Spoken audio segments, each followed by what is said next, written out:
October 31st, 1993, Halloween night. Scene of the crime, the Twilight Lounge on Versailles Road. The victim, Belve Johnson. He was the owner of Twilight Lounge. Belve Johnson and another employee were closing the Gentlemen's Club for the evening. It was about 1 in the morning. Belve Johnson did just as he did any other night. He was closing up his business.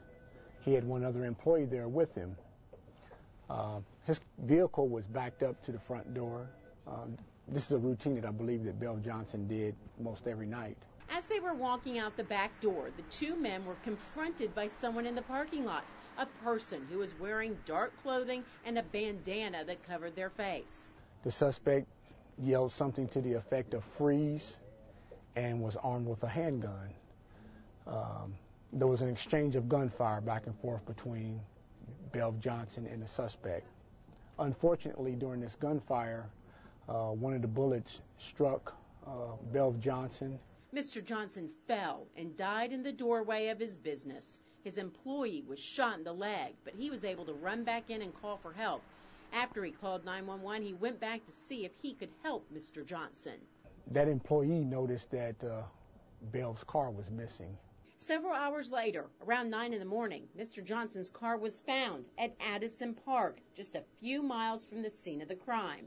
Our crime scene had extended. In addition to the parked car, things from the business were found strewn across the park.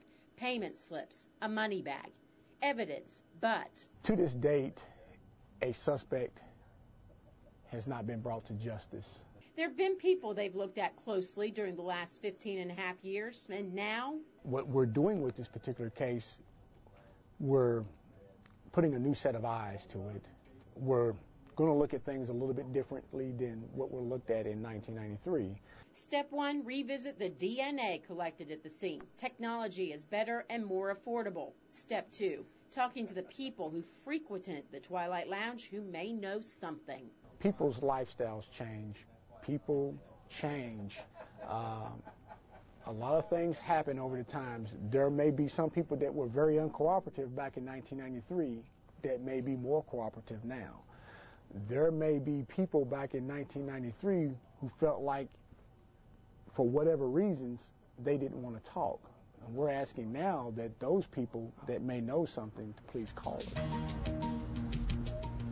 With that help, maybe someone out there has that one piece of the puzzle that can help police find the wanted.